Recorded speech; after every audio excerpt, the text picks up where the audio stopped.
Aalis pa ako here. So, pagmagulong pa ako para sa dalawang broccoli with green beef. Yan ito. So, ganyan pa ako magluto ng broccoli with beef. Meron din po kung yesterday. That's very tasty. Stir fry na rin sa ito. So, pinakaluto lang ito. So, yeah. So, ang lang outside na ito siya. Very nice. Si Chef Noel, yung pinag-chef at si Chef Noel. Kasi siya po yung turo sa akin na talagang masarap daw ito. Oo, may sarap na po. Kasi na po kasi kaya alam na po ano yung ito, klasa ito. Opo, napakasarap siguro niya nito kasi na po na siya na. Pero hindi ko pa po siya matitulog kasi wala.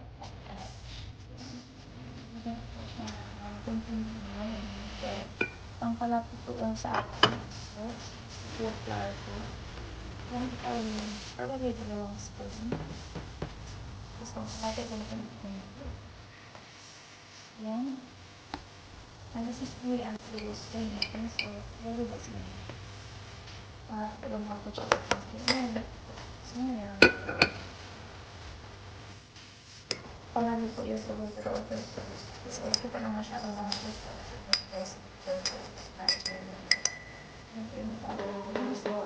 pinipay ko ang lahat. Tapos pag-ready yung malaman. So, at this part po, ang ilalagay na natin ito siya.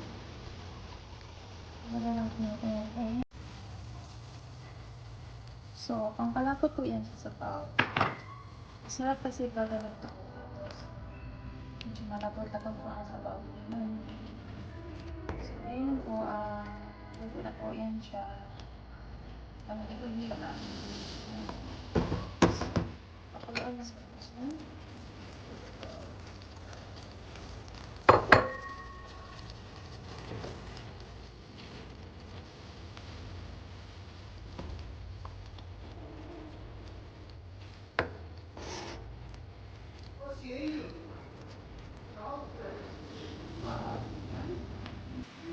There we go.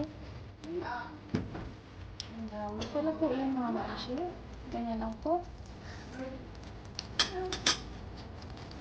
Ayan natin sa taas. So, yun guys. Gusto ko guys. Ayan na po kasi ilagos. Yun na po. Ulam na.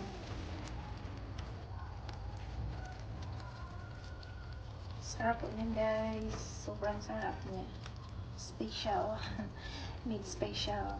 Made special by me kasi nga ayoko naman din kumain sa labas tapos yung dalawang naiwan ko wala silang pagkain. So at least diba meron silang pagkain no? So yan po. Thank you for watching guys. Napakasarap po niyan guys. Ganyan lang po yung magpagkumakain ka na sa restaurant. Ganyan lang po ang pagluto niya. Opo. Oo. Alam niyo kung bakit kasi nga po I work in Chinese before. So yeah, they taught me how to cook this broccoli with you know. So yeah. So guys, very yum. This is beef lean, so it's very soft. So okay guys, happy Saturday and have a blessed day as well, and God bless. Bye bye and thanks for watching guys. Bye. Yes.